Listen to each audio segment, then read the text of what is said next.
And we're joined now by JD Hayworth, our entertainer of the year here on Newsmax Well, thank you very much. TV. I try to be entertaining and informative, and it's good to be with you here on Newsmax Now. Great, and we're talking about the intersection of entertainment and politics. Hillary Clinton, again, getting lampooned on Saturday Night Live over the weekend, prompting some, including the Telegraph out of the UK, to question whether it's not the scandal that's going to derail Hillary's campaign, but the satire.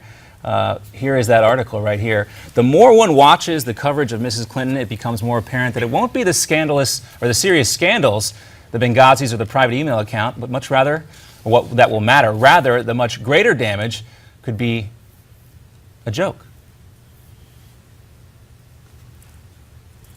Well, we saw Bob Schieffer there. No one's clowning on Bob. Bob seemed to be silent there, like crickets. Well, I think we were trying to play the clip from Saturday Night Live there of this actress who was portraying Hillary Clinton. Kate McKinnon. Clay, I'm thinking You're back a big fan. to Sarah Palin, because sometimes it's not necessarily just the jokes, but when it's paired with the headlines, as we do here on this show, you can see how this can have a longer lasting effect. Well, remember, in the case of Sarah Palin, it was Tina Fey using the famous line, "I can see Russia from my house." Sarah Palin never said that, but it became attached to Governor Palin, much to the chagrin of the Republican ticket in 2008. It is very interesting to see turnabout here now, to see Kate McKinnon and the cast of SNL taking on Mrs. Clinton. Satire can be dangerous if it overtakes reality. Satire has worked in the past for people who've been successful.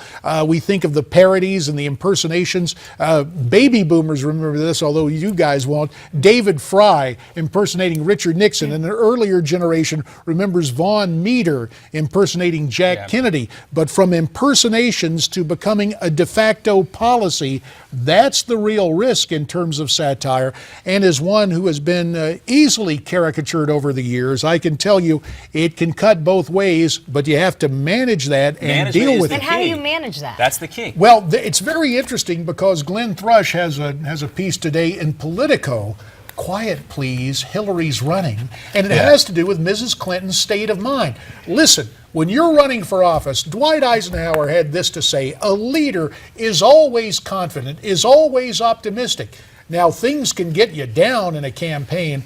That's why you retreat to the holding room and grit your teeth and stomp your feet and do all those things out of sight so you can emerge again confident and ready to take on the issues. The challenge is, how does Clinton Inc. roll on? Right now it appears that they're going into their own four corners, not explaining. But the worry is that she might start complaining. It might have an impact on her. Somebody asked me on Twitter over the weekend, when is Hillary Clinton going to start answering some of these questions, the inane questions we talked about last week with the Marco Rubios?